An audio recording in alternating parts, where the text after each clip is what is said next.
Welcome to Immediate Immersion Live. Today we're going to be talking about tech and how to maximize tech in the classroom. There's a sheer number of apps, tools, platforms available, and it can be so overwhelming, leaving you unsure about which ones can really enhance your teaching and make your students' learning experience more effective. And this confusion can turn a potentially transformative teaching process into a daunting task. But today we're going to talk about the best tech tools for terrific teaching, and I'll go over an overview of technology in language learning, reviewing the most popular language apps, discussing tools for efficient grading, guiding you on using learning management systems effectively, and sharing tips on staying current with new technological tools. So stay tuned, and we'll be right back.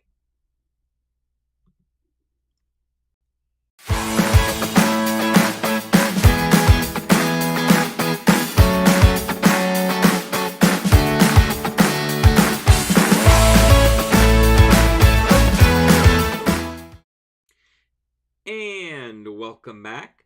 If you're watching us new, please go ahead and let us know that you're a newbie by typing in #newbie in the chat box. If you are a returnee, you've been with us before, type in #returnee and let us know that you've been here watching. Also, while you're here, let us know where you're watching from. Love to see where you're from. So today we're going to be talking about tech. And there's lots of different things that we can use for different types of tech in our classroom. We have got tech to help kids learn language. We have tips to help kids practice language. We have apps to be able to use for grading and assessment, and then learning management tools as well. So there's lots of things going on, and we're going to talk about as many of them as we can today. Hola, Mariushi. How are we doing, Mariushi?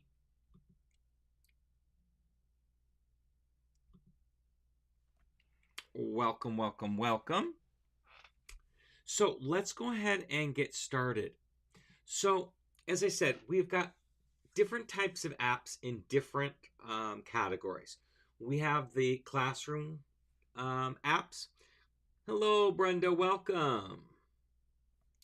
Brenda's a newbie to watching us on live, but she's seen me in Mitten. Also, wonderful. I love the Mitten CI. It's my home state, Michigan. De rien. My French is horrible pronunciation. I'm doing great, Mariushi. I just finished my third day with students, so it's been exhausting the past week, and I'm so sleepy. Can't wait to go to bed, but I'm here. So let's go ahead and talk about these. So we've got, as I said, the classroom apps, the apps that help kids learn or practice the language. We have got assessment tools, different types of apps that can be used to assess your students easier. And then we've got our LMS, which is our learning management systems. I can only talk about the ones I've used, which are 2, but there are so many out there. Our school went through a vetting process last year, so I can talk about a few of them, but I only have true experience with 2 that I've actually used. Google Classroom 1 year, and Otis was the one we've been using since COVID hit. And then staying up to date. No worries, Joanne, we're just getting started. Welcome, welcome, welcome. I know on the East Coast it's getting late for you. The way I feel, I'm so tired the last few days. 5 o'clock where I am is a little late for me too. On Friday, I crashed, went to sleep at 5:30 and woke up at 6 a.m. the next day. So, no worries. Do need to turn on one thing, so bear with me just 1 second. Need to turn on one so I can do my searches here. There we go. So, let's first go on to some popular apps. And I meant to turn this one on. Okay. So, there are a lot of different apps that we use in our classroom. Some of them are geared directly towards geared directly towards languages, and others are just apps that can be used. And probably would be best. Why don't I go ahead and turn on my screen share so I can show you some of these as we go along. And let me make this a little bigger so we're using the full screen.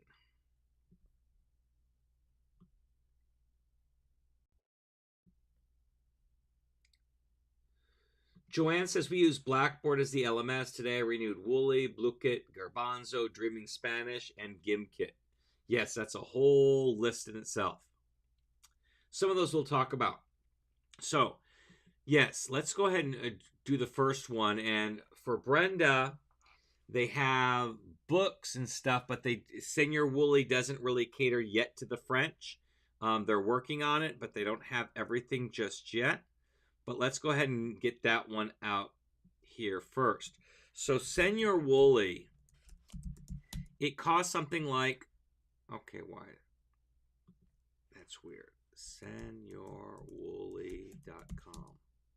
There it is. Okay.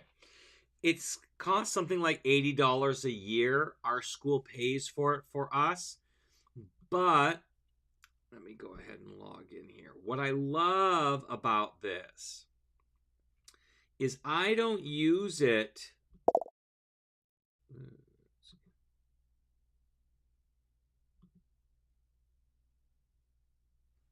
Brenda says, we are using Schoology, and I'm aware of Senior Wooly's products. I'm so jealous. $150 for Wooly now? I don't think I pay that much. Let me see. Let me get, is this my login? Where's my login here? There, I think it is. What? Gmail.com.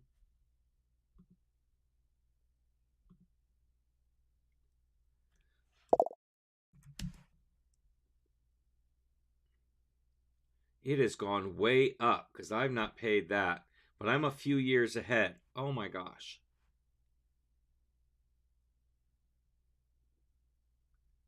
What is my password?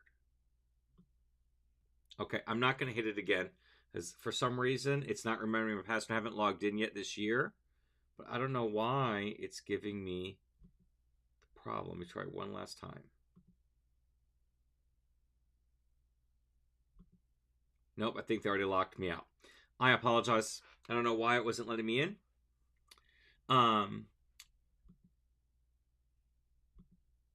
Yeah, okay. So, what Senior Wooly is, and it's what I use it mostly for, is two things. Senior Wooly has a list of songs. He calls them stories that you can play the music. So I use the music all year long. That's easy enough. But the activities that go with the music, whether it be reading activities, there's all kinds of activities they have that go with them. Those I use only in two instances. Joanne says they announced a big price increase because that is like double what it used to be. It is worth it if you use all the features. Let me see here. Two sides, more info.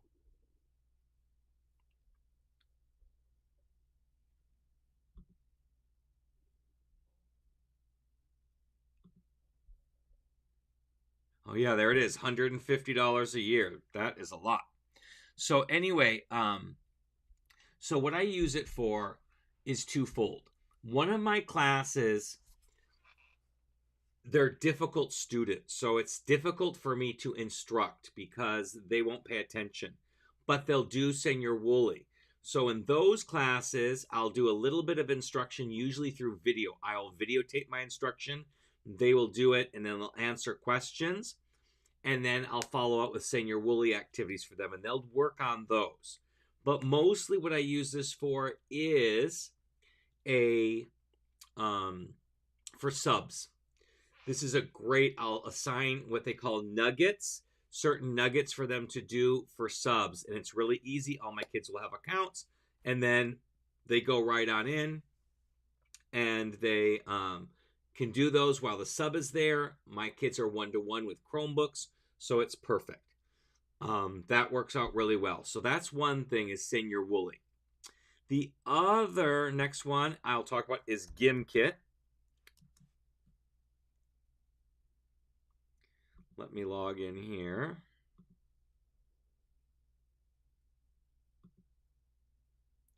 I think I use my school account for this.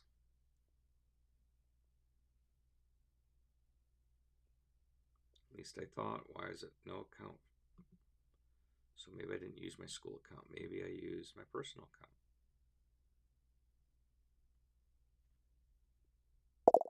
Oh, yeah. Joanne says,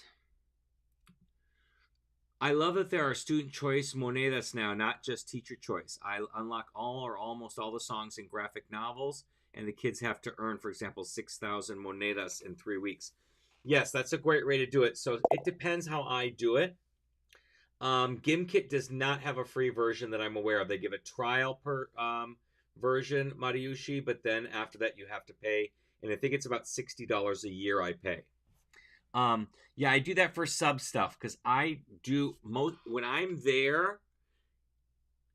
I don't want them doing stuff on their own like that because I'm there and it's like a wasted, what do you call it? A wasted resource. So while I'm there, it's always interactive, engaging learning, and then I use this kind of stuff for. I don't give a lot of homework, but I use.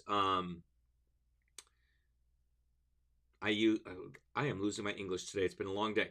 So I use it for my subs, but I sometimes either assign certain nuggets or if I want them, if like the song that we're working on, or I could give them free choice and do that. But I still do limit which levels can watch which videos so that we have something new each year so that our level 1 teachers don't show all the videos and I have nothing to surprise them with. Brenda says she pays for her Gimkit as well. Yes, Gimkit I pay out of my own pocket. That one I do pay out of my own pocket. It is a business expense, so you can write it off. But yeah, it's one I pay for. The only one the school pays for us is the is Senior Wooly, and I don't know if they're going to pay for it if it's going to go up to $150 per person. We'll have to see. I have a few years left. I think I have up to my retirement year up there, so I don't need it anymore for myself. But yeah. So yeah, Gimkit is $60 a year. That's what I thought it was. But my kids like Gimkit. I've got to create my new classes for Gimkit. I'm clicking on the wrong screen. Okay. So here, you can do different kits that you have with them. I don't know why my other ones aren't in here. I'm wondering if I'm in the wrong account. Let me go log out. I usually have a whole bunch of stuff in mine. Problem is I never remember which email address I logged in with. Try this one. What I like, yes, this is the one I usually use. So what I like about Gimkit is you can either find other people's Gimkits or you can make your own. So like the Viaje de Su Vida, that's a novel that we read. I found those. I didn't make those. Spanish numbers, I found those. I made this one based off of a story we did in class. I made this one based off of stuff in class. So I made some of them I found, and you can search for them and find new ones, which is really great. And then what's great about it is that you can play a variety of different games. I don't care what kind of game the kids want to play with it. All I'm controlling is the information I want them to be able to practice. So if we're doing like Spanish time, I can go play live, and then we've got all these different games. So I let them vote on which games they want to play. Nobody ever votes for classic anymore. But they're always adding new games, like this One Way Out. I think we only played it once or twice. Capture the Flag's a popular one. Fishtopia is a popular one. Snow Brawl was added last year. They like that one. Tag. Snowy Survival was a new one. Nobody really likes Farm Chain, so we don't usually play that one out. There's one. Where is the one I'm looking for? Trust No One is like, what's it's like a popular game that kids play that's not part of GimKit. I just can't think of what it is. It's a team kind of play game. Same thing with humans versus zombies. My kids don't usually like to play the floor is lava, but it doesn't matter what game, they will choose the game. And you don't even have to know how to play. I stayed away from GimKit for many years because I opened this up and I'm like, oh my God, I don't know how to play any of these games. I don't want to figure out all these different games. You don't have to. The beauty of it is you let the kids go. The kids will decide. They can figure it out. They know how to basic gameplay and they figured out as go. That's part of the fun. So it's really a fun way to do it and practice things. So GimKit is one, and that's one I pay for $60 a year. Another one is Quizlet. I don't pay for this one. I've been using Quizlet since it came out. So it's been 15, 16, maybe close to 20 years. I've been using it. And let me log in. Where's the login? Oh, I'm already logged in. So I made a whole lot of sets that I have. You can see all of these sets that I have. And they can be practiced as flashcards or as games. So they can practice them as flashcards so they can study the vocabulary if they want to. This is from one of our novels that we read. They can also play the Learn game. There's a test. And they change these games all the time. So this one we can play. We play with an iPad, and I'll project it up on the screen. And they have to take these and drag them on top of each other. And we'll play, and then we'll see who can get the fastest time. So me acuerdo, and then you just drag and drop them.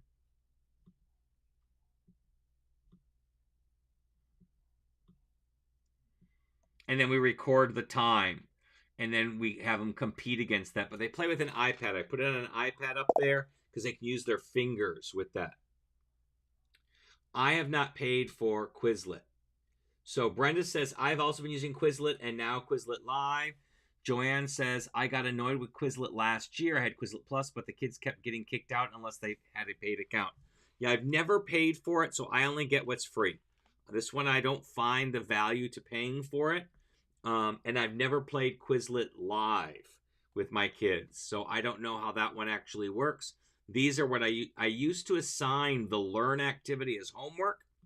But now all I use is this, my kids, I make these available for my kids to use, but the only thing we do in class is this matching game. They used to have other games that my kids liked, but they don't have them. They stopped playing those games, or maybe they put those behind the firewall, but the paywall. But I like this particular game to play. But there's other ones where they had to type before the word fell off the side. I'll have to try Quizlet Live. I've never tried it. Can you do that one with free, or do you have to pay for that one?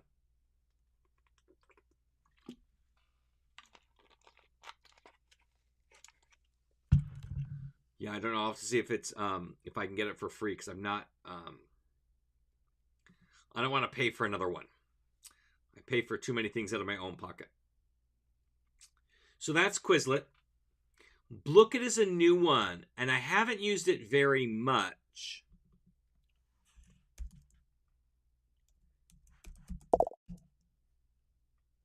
So paid. Okay, I'll have to check into that and see. Because if it's paid, I'm not going to do it.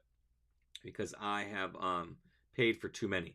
Blookit is a little bit similar. Let's see, I don't know which kind I signed this up with this one either, so let me find out. I've only done it a couple times because, that was not the right one. Because one of my classes said they did not like GimKit. So,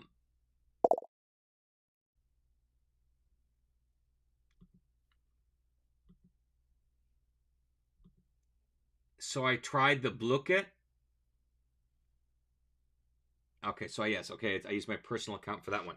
So I only have like one Blookit in here. But there are games that they can play with this as well. So it's a variety. Joanne says, at my last school, I was desolate with chairs with wheels, and I would change teams constantly. They'd zip into new teams. Big fun. I'll have to look into it, but as I said, I don't want to add another payment into my thing. There's so many things I pay for out of my own pocket. And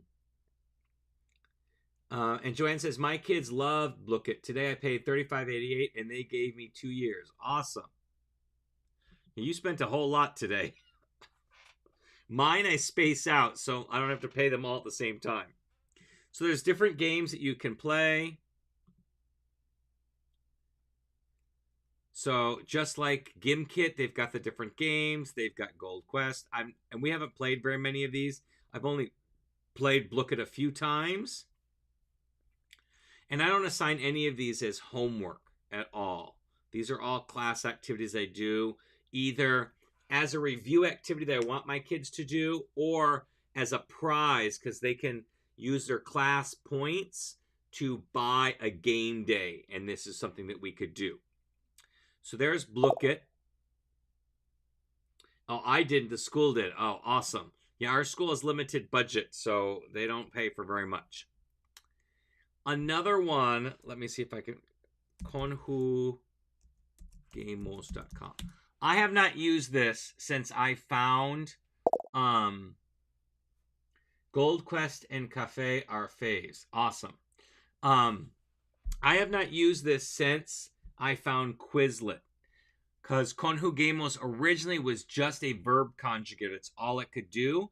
And I could do that on Quizlet plus do some other things. But Conjugamos now has games and stuff like that to do on this. So they can do them in different languages. They can practice the verb conjugations. There's different games that they can play. Now they have a paywall here too. So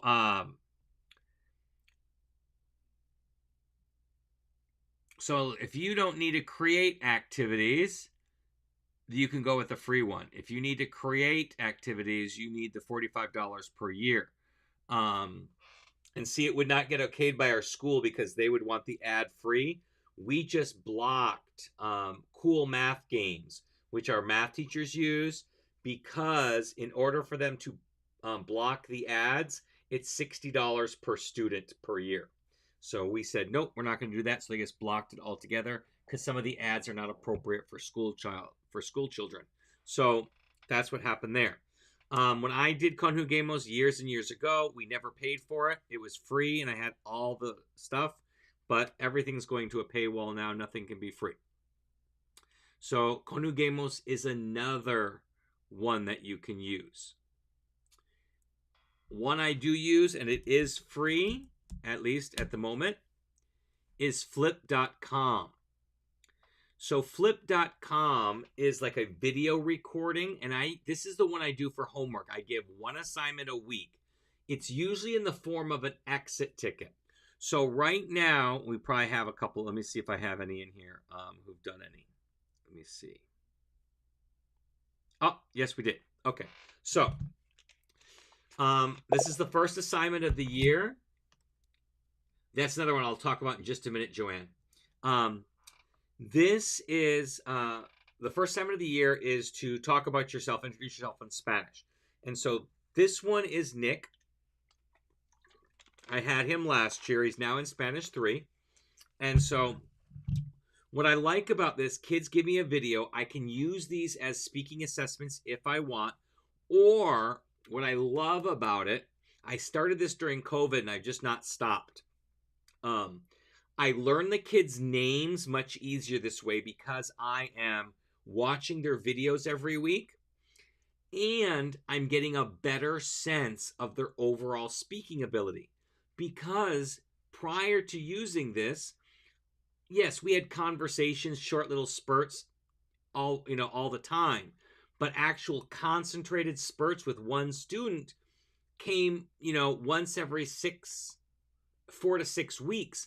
So I would only get 2 times the grading period, and I really only had a little bit of time and didn't have a really good feel for their overall speaking ability. But getting this every week, now in our trimester, I've got 12 weeks, 12 of these, that I can really get a good sense of a student's ability. So I really like that about them.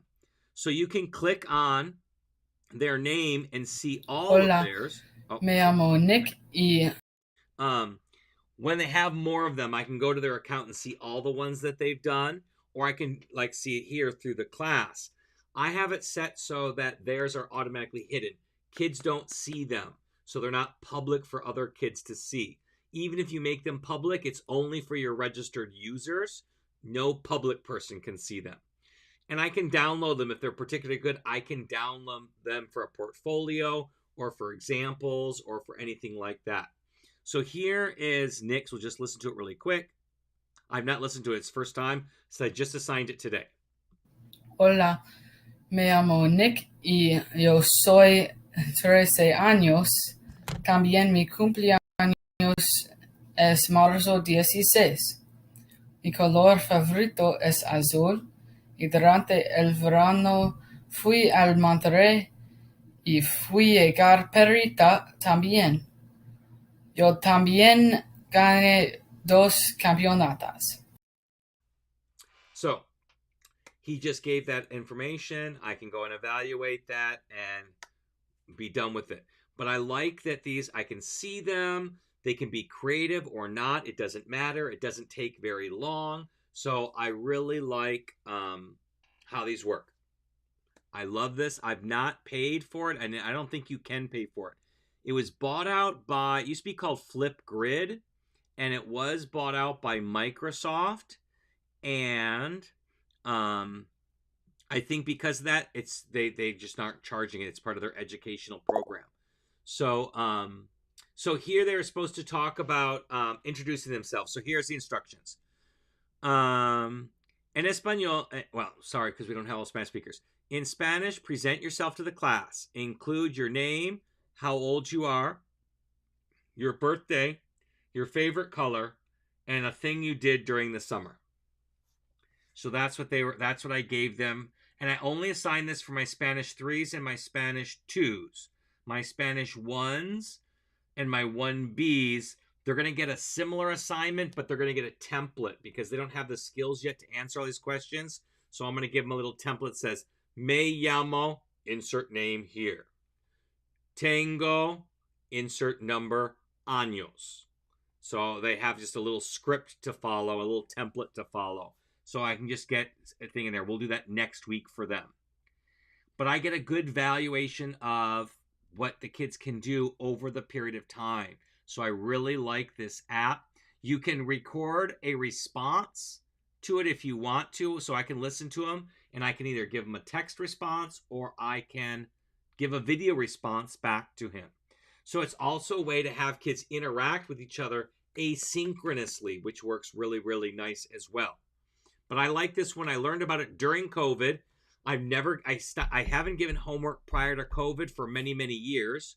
When we were on distance learning, I needed more interaction with my kids. So I assigned this, and I feel I get so much value from it for myself as a teacher that I assign it once a week. I assign them on Mondays. They're due on Fridays. So it gives them, 5 days to work on them, and they don't take very much time to use at all. So it's one of my go-tos. And usually, as I said, they're exit tickets. So it could be 1 week I can say, give me 3 things you learned today. Or tell me 3 things about today's story. Or tell me 3 things about today's novel that we read. Something like that. Anything like that. I've also done video book reports. Tell me about your book. All of those types of things. Video reflections. So I like it. It's really easy, and I have access to it. And there's an app for it on their phone, so kids can do it on their phone or their computers. I just love this app. So I use it all of the time. Joanne brings up another one.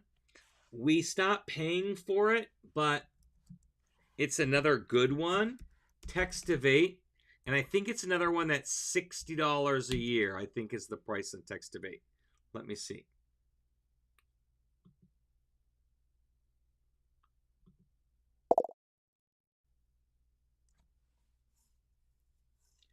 Yes, I assigned it on Monday, and then they have till midnight on Friday to finish it. So that way they can schedule it whenever they want to schedule it, what works best for them.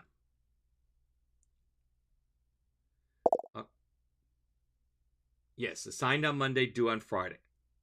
That's how I always do all my homework. I would give all the homework when I gave homework, I'd sign it all of it as Friday. I mean on Monday, and it would always be due the following Friday.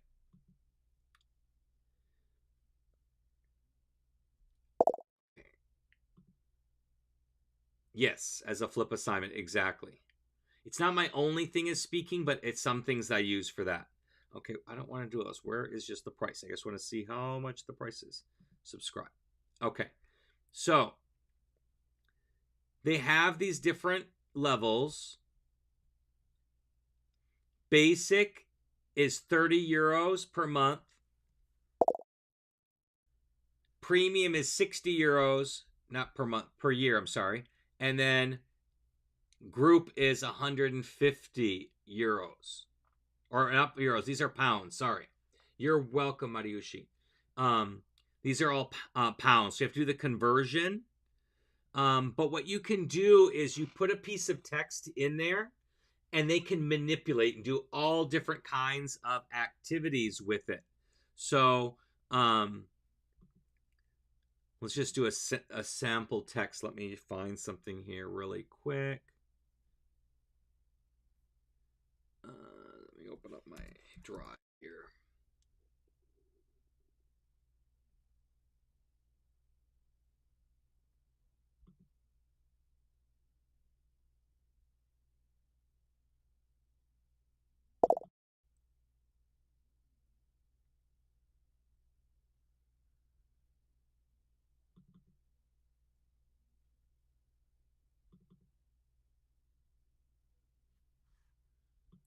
So here's a paragraph.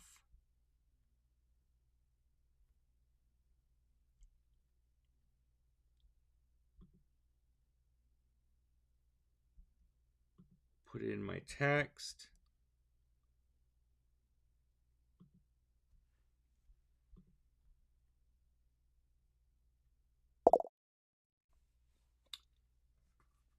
Text 8 comes from the UK. Before they know it, kids have been reading for 20 minutes under the guise of competition. Absolutely. So there's different things they can do. Here's the original text. You can make it into these tiles. Okay, so to create my own. See, it's going to give me, I don't have an account. Different ways they can mix and match. They can do multiple choice questions, gap fill. There are places where they rearrange the sentences, put them in order. There's lots of little things to do, and all you have to do is put your text in there and then click these buttons to have them done. So it's a great way to do things, but again, it's another cost. If you have the money, great. If not, then you know, you got to play your money the best way you can with what you have. But Joanne is correct. The whole idea is to get them to play with the vocabulary, not the vocabulary, the text in competitions, doing a lot of different things, and they get tricked into reading without really sitting down and reading. So it doesn't seem like reading for them, and so they like doing things like that. So those are my go-tos and some extra ones for the actual in-class kind of stuff or homework kind of stuff. Let me go next. See, my next on my agenda was assessment tools. So let me give you those next here. Let me clear out popular apps. Okay, let's go back to my screen share. Okay, so here is my go-to for assessments.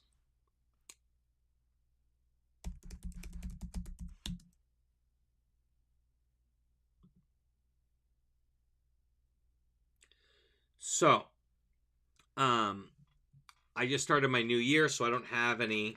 I just put my students in. That's as far as I've gone. This is an assessment tool, but it's so much more than that. So one thing I like is once you make a quiz or an activity, they are there for life. So you can see I have a variety of them under my folders. See, these are all of my quizzes or activities. These were activities based off of a movie talk I did. Remember I told you I pre-recorded some activities? For this class I needed to. So I pre-recorded my lesson on movie talk, on the car park movie talk, on the dinner movie talk. I recorded myself doing it, and then afterwards the kids would go in and answer questions on it. So these are the questions I asked. They were multiple choice. Oh no, these were fill in the blank. I mean, they had to fill in the blank on these ones. But I can go ahead, assign them. I see live. So you can't see because I don't have any, no one's taken it this year. I see the kids would be down here, listed down here, and I will see live as they answer the questions if they got them right or wrong. I can see right away. Kids can send me a note. They can send me a notification, like they have a question about something. They can send it to me right in the app. And then I get a little notification up here that I can click on, and then I can answer them right back. All text messaging through there.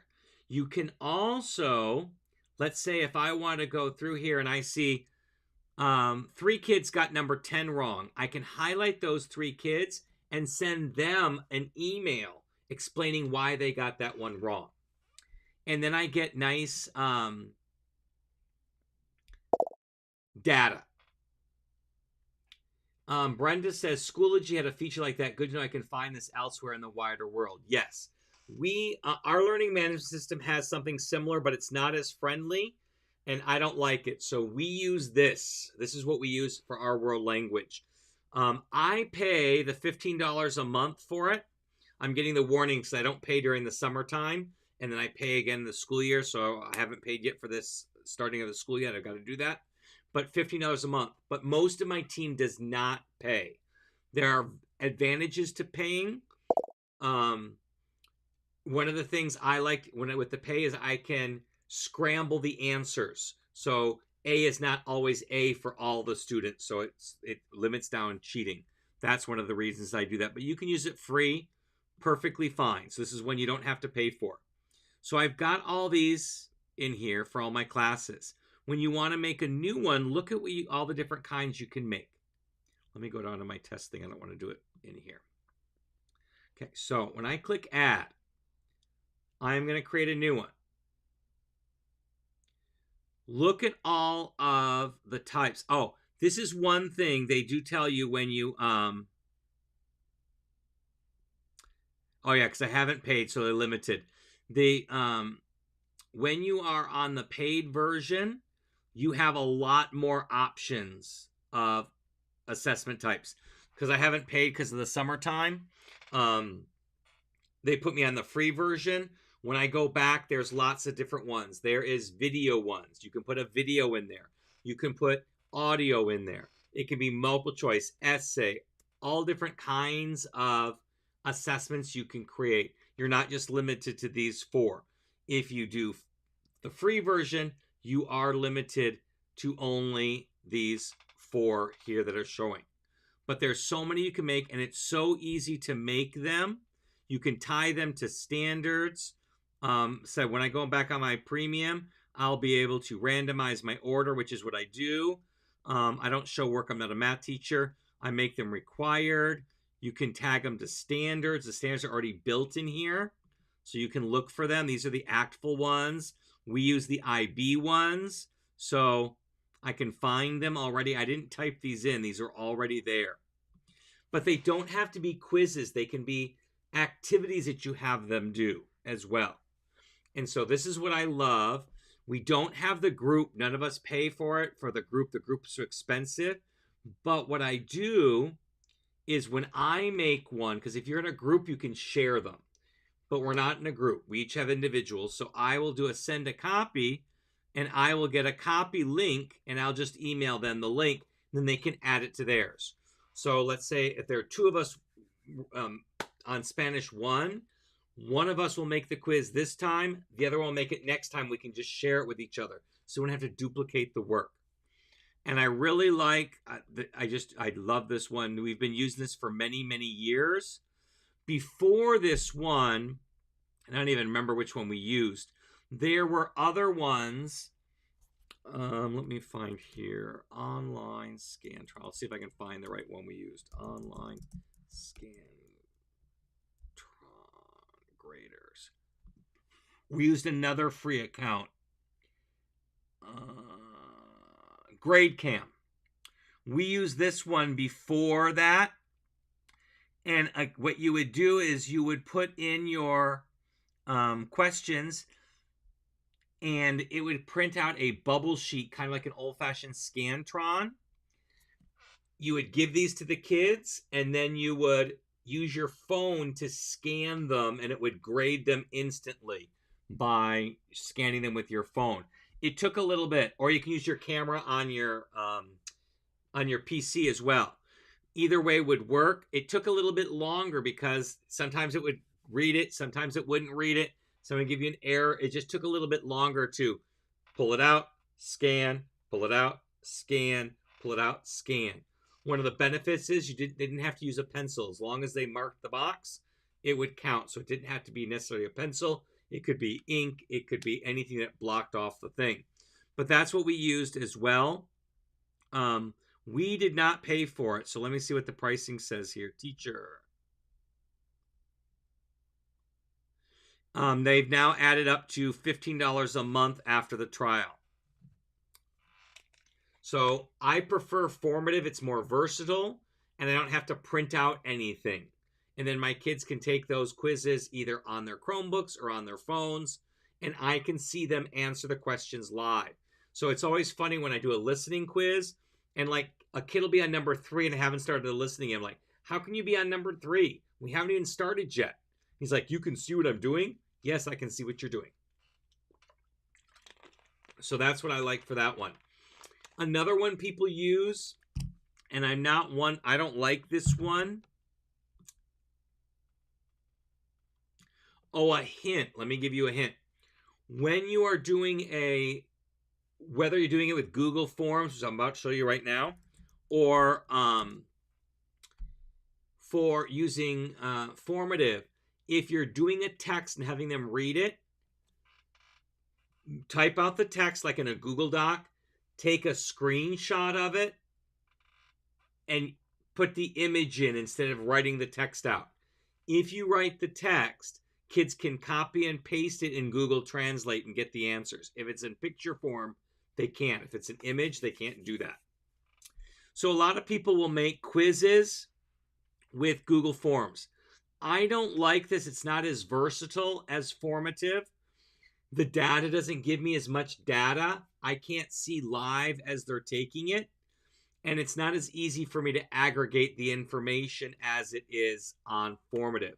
But I know some teachers in our district, not at our school. In my school, we all use formative. But some of the teachers in the district will use Google Forms as a quiz. I don't like it as much because there is a way to find out what the correct answer is if kids are smart enough. So they can go into the source code of the Google form and the answer is embedded in there. And if they know enough, like we have a comm tech class, a lot of those kids can figure that out and then they can find out the answer because it's embedded in the web page. They just have to know where to look for it. So I don't like that about that. Also, because you can't scramble up the answers and stuff like that, kids can look over to their partner and see what question they're answering and what if it was A, B, C, or D, versus where mine, I have it shuffled. So A is one thing. No worries, Mariushi. I'm recording this, so you should be able to watch it later if you need to. Enjoy the rest of your night.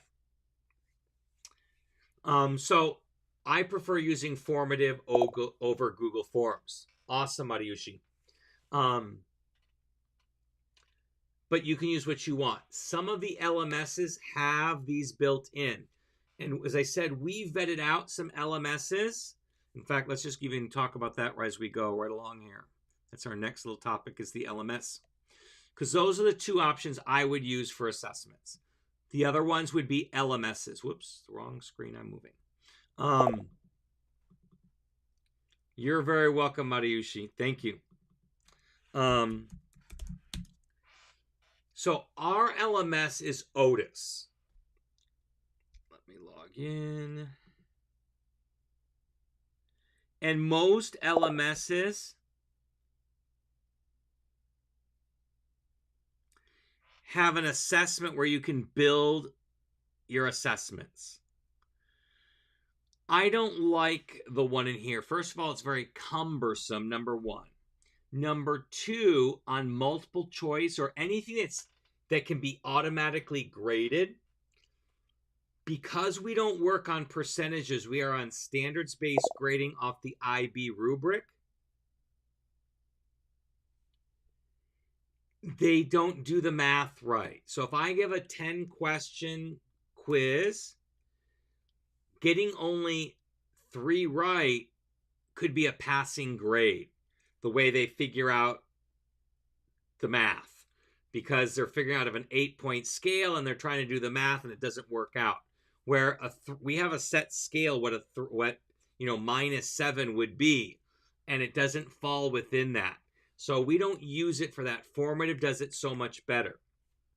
Joanne says, put that up here.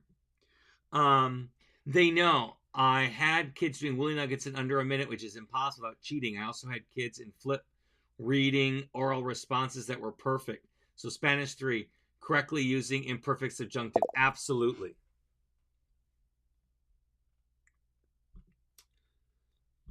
Brenda says, I hated to tell students they cheated because they were using verb tenses we hadn't studied yet. Yes. So I show them, there's a video. If you Google it, Let It Snow Google Translation version. This girl she explains what she did. She took Let It Snow, she translated it into a few languages and translated it back, and then she sings it, and you can see how bad Google Translate gets. So I always show that my kids to show them how obvious it is when they use Google Translate. So I give them that example. I also find translated faux pas where they have really funny translations, like don't eat on the grass is the English translation for don't eat on the carpet from one of the Asian languages. It's in the airport and it says don't eat on the grass. There's no grass there, it's just carpet. And so some funny little translations. So I show them, let them know how obvious it is when they do those things. And our kids have to sign an academic honesty. Yes, what are we doing about AI? I will tell you, it's not a perfect thing, but you can copy and paste what they wrote back into AI, and it will tell you if it was written by it or not. It's not perfect. There are other apps like originality.ai that will tell you if it was written by a computer or not. It's blocked at our school and our kids' Chromebooks. They can't get on any of those AI sites. But there are ways to check it. It's a start. Yes, exactly. It's all new. It just hit us last year. And to be honest, I use AI to help me lesson plan. Sometimes to give me extra questions, or I'll write a story and I want 20 multiple choice questions. It will write me 20 multiple choice questions. And I tell it to write them in English, even though my text is in Spanish. So I do use it, but I know what I'm doing when I'm using it, and I'm not just simply plagiarizing. And it's not really plagiarizing because it's like images that are free, that are copyright free. The stuff on here is copyright free, but it can help you do lots of stuff. I also will write a story, and it might be really long, and I'll tell it to give me 5 different versions of this story, starting with the most simplest and working up to the largest one. So this is what we call an embedded reading, but instead of me creating it, I created the big one, and it gave me 4 other versions that grew in length. So there are ways that we can use it as teachers that really help. I use it in my lesson planning all the time. So as I said, I don't use the assessment to create an assessment. One of them, there's so many of them, but this is one, originality.ai. It's a paid one. You pay for credits. Or you can just go back and put whatever you got back into Chat GPT, for example, and ask it if it wrote it. That's when you go back to Chat GPT, it's not always 100% correct, but it will give you. Originality.ai will tell you the percentage of human written versus computer written. And it's pretty good at it. So as I said, I don't use that for here. The other ones, we vetted some. So we looked at Canvas. We looked at Google Classroom. We looked at Schoology. Those are the ones that we looked at to vet. Google Classroom was thrown out right in the beginning. It is so limited in what you can do with Google Classroom. It's really comical. Plus, we're standards-based grading and we grade off rubrics. Google Classroom is 100% percentage and you can't get around it. Schoology and Canvas are still 100% percentages, but they can trick them into standards-based grading. But it's a conversion every time, so it wasn't as pretty. There were some bells and whistles we liked with both, but ultimately we decided to stick with what we have because the one we have does standards-based grading out of the box. That's what it's designed for. One of the great things about this one versus the others, this is one of the complaints we had with both Canvas and Schoology, is you can't see, like if I'm grading an essay that a kid posted, like I'm having write by hand, but they take a picture of it and they upload it to their LMS, I can see the rubric and the essay at the same time and mark it. Where the other ones, you couldn't. Either the rubric covered the work or you could see one or the other, but not both at the same time. Now I'm not going to be able to see because I don't have any assignments in here so far. But like these are the IB rubrics. So here was a writing quiz. So here's the rubric, and I can grade it based on what's going on. I just click the sections. This is the actual rubric, but if I were to assign this to a kid, they turn in their assignment. I will see on one side of the screen, I will see the rubric. So the rubric's usually right over on the left side. On the right side is the actual work. I can see it, I can read it, I can enlarge it, I can shrink it. And then I can click on whatever area I think the grade should be. Then I can also add a comment that the kids can see. So that's one of the features we really, really liked with Otis. So even though we do our assessments, except for writing and speaking, in formative.com, I will assign the assignment here. So if I go back, you'll see there's listening ones in there. And all it is the rubric. Let's go Spanish 3. Fine. Okay, so here's a listening one. And it's the rubric for listening. And I'm just checking off the grade based off the conversion that we have between percentages and the IB rubric that we have. So they can see the rubric, they can see the assessment in there. It's all in there. So, excuse me, I'm losing my voice, all this talking. So I really do like the way that Otis does. Otis does not do everything perfectly. I like that I can show my kids kind of like a week at a glance. So I do it in 2 different spots. They have something called a lessons area. So this is for my Spanish 3. This is what they will see. So we have our weekly morpheme with all my words. Here is their weekly flip assignment. So it's in here so they can see it. And the instructions are right here with the links to their classes. Then this is what we're doing every day. So Monday we had conversations. We're doing conversations all week. Until I get to know all the students, it takes about 3-4 weeks. That's what we're doing. Here's their first quick write. Conversation on Friday. And then we have a weekly reflection question. So they see everything, and as they do it, they can check it off that they've completed it. I can also add a question.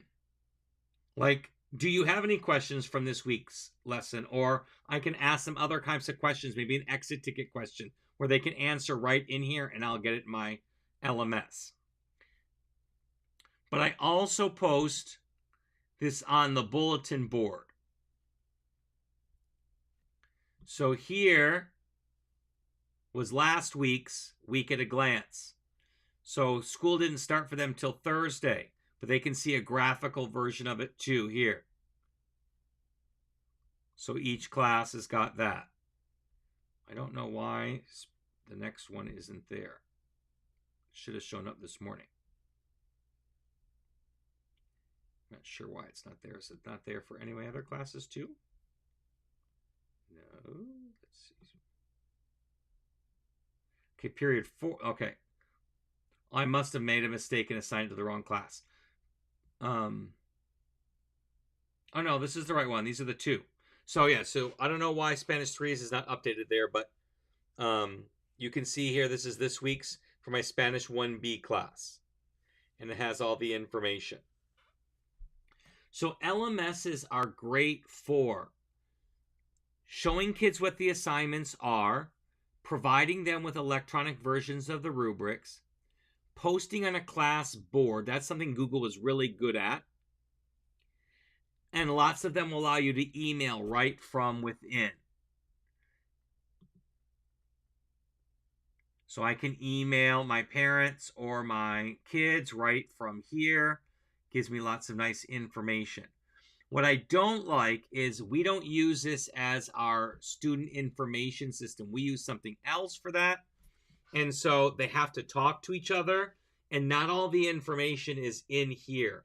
So for some things, I have to open up another app if I want to know what the contact information is for the parent, or a telephone number for the parent, or if I need to take attendance. We don't, even though my LMS has the ability to take attendance, we don't take it there. We take it in our student information system, which is PowerSchool.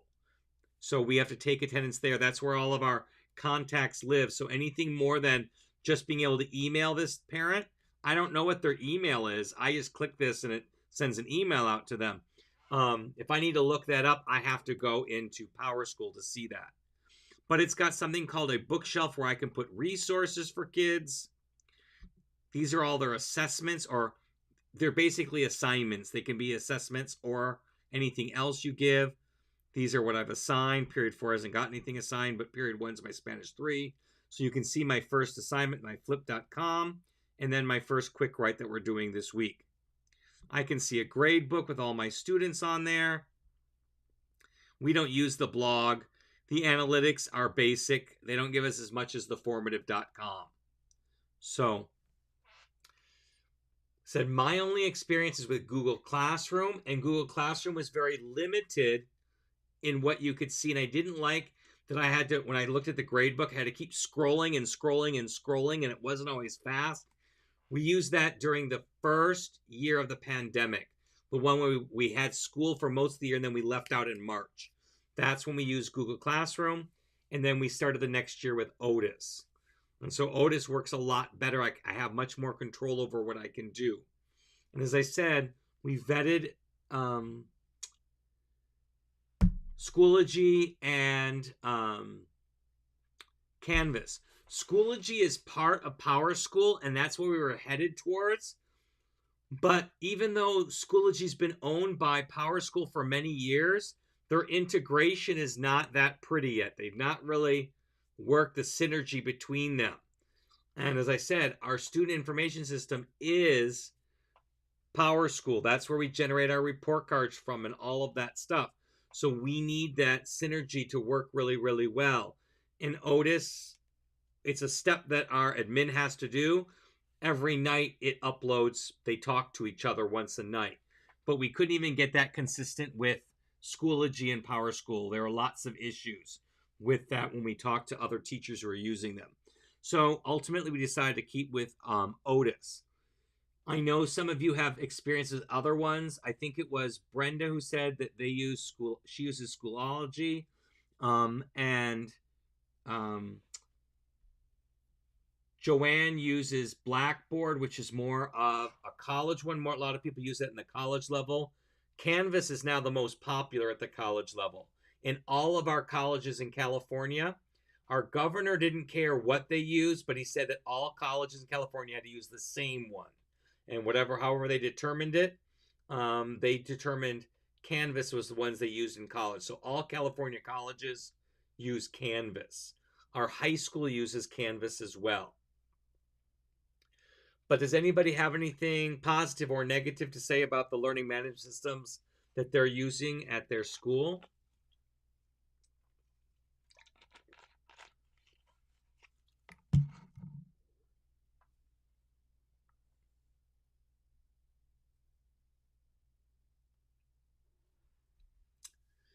While we are talking about that, let me go back to here. Joanne, is it Blackboard or Blackboard that you're using? I don't know if that's a typo, if that's a real one. I've never heard of it. It's Blackboard. Oh no, it is Blackboard. I see there's one. So she uses Blackboard. I've not heard of that one. Blackboard, I knew, was one that was popular for a while.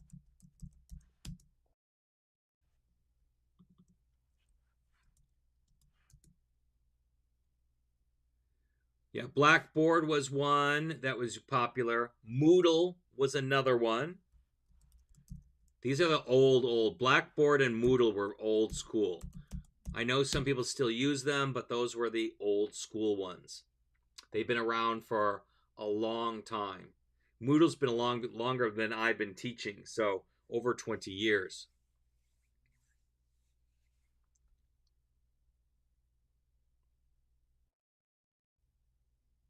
Bound, yeah. Okay, I guess never heard. I thought it was a typo and thought you were saying Blackboard. Okay, so Blackboard, Blackboard. It's hard to say. So those are the LMSs that I have. Nobody else has any. Everybody's new to the new ones, so they don't really have anything to say on that. That's fine. Let's talk about staying up to date. Brenda says we use Teams as well during the pandemic. Yeah, I haven't heard very many people use Teams, but yes. I don't know if anybody uses it. Usually it's Google Classroom. But lots of we all got desperate during the pandemic and had to find something quick. We were already a Google school. We just didn't use Google Classroom in that way before, so we had to really grasp on to it. Now, staying up to date, that is so hard because there is new software coming out all of the time. The best things I can suggest is to join groups. Like there's groups on Facebook. Brenda said, I hated it, but it had better security than some others, the district said. Yes. Yeah, Teams you have to pay for Microsoft, and so we were a Google school, so we didn't have any Microsoft. We phased out of Microsoft a few years beforehand. And Google is free for schools. So a lot more schools use it. Yeah, Zoom was the problem with us that first year too with security until they figured out how to get around it. But staying up to date is not easy. Their software comes out all the time. But if you join groups like on Facebook or other groups, other teacher groups, or, just connecting with people at your school, even in other departments. You can hear about different apps and different tools that you can use, and you can learn from them and then find something new. Try it out. Does it work or does it not? Joanne says her word for this year is timely. I'm habitually late with getting work back to kids, doing grades, etc.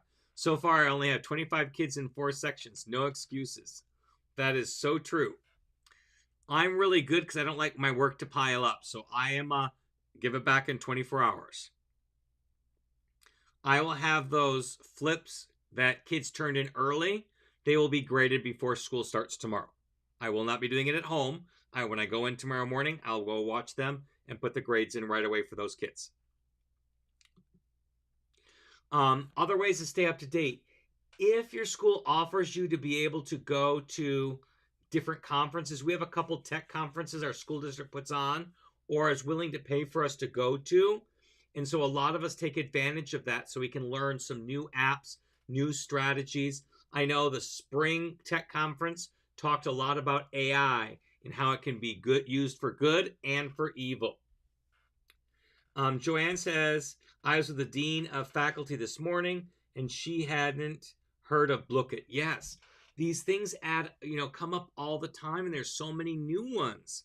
And sometimes I forget about, I didn't even talk about Kahoot. Kahoot is another one. That's a classic one. Kahoot.it. Kids are getting a little tired of it because Gimkit and Blookit come out with newer things. So they're a little bit more fun than Kahoot, who's still very simple. I don't pay for Kahoot, sorry. I don't pay for Blookit. I only pay for Gimkit and Senior Wooly. Those are the two that I pay for. I don't pay for any of the other ones. And I pay for my formative.com. Are there any questions or comments? I know we covered a lot. That's the one I couldn't remember. Yes, Kahoot.it. I had completely forgot about it. It was on my list to talk about, and I got sidetracked and forgot about it. That was the original one that I started playing after Quizlet. And I liked it because it was simple. I didn't have to learn something. Joanne says, at a boarding school, Blookit activities are so fun for weekend nights, trivia games, etc. Yeah, I don't know how you could do it. I couldn't live at school, Joanna. I could not do it. I need a break from the kids. I don't want to live on campus and do all that kind of stuff. Oh, no, thank you. All the power to you.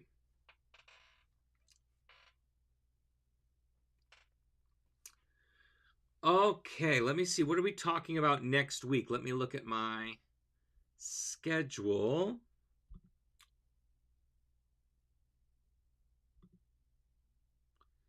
Live next week.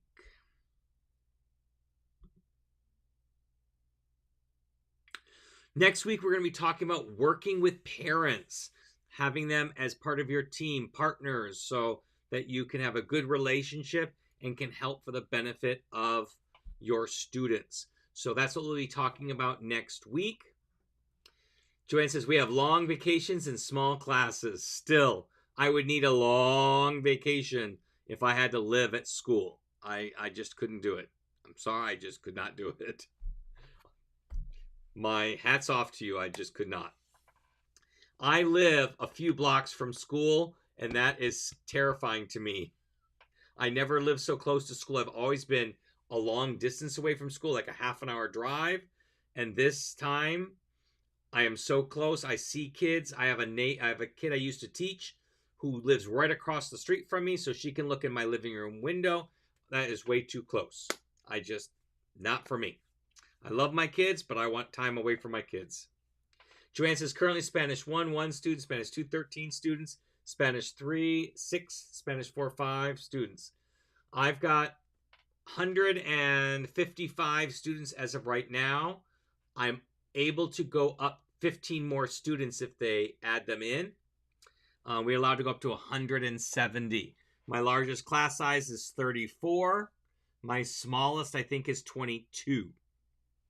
But I rather have big classes than small classes. I don't get the energy from the bigger classes. but I did teach in Vegas where I did have 270 students one year, and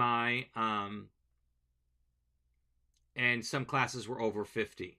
Yes, Brenda's right. Close relationships, Joanne. Yes. You have no other choice. When you're one-on-one with that Spanish 1 student, there's nothing else to do. Awesome, awesome. So with that, everybody, if you haven't already, please like and subscribe. I'm trying to get up to that 1,000 mark. It's funny, this time last year I had only 200 subscribers. I hadn't really done anything. I hadn't been on this at all, just videos I posted, like classroom demos. And so I've added 550 or so people since last year when we started doing these lives. So I greatly appreciate all of you for subscribing. And I will see you next week. Please, that's what it's all about, the connection. That's what teaching's all about, Joanne. You are so right. I hope to see all of you next week. Please share this video with another teacher if you think it could help them. And I will see you guys next week. Have a great week, everybody. Bye-bye.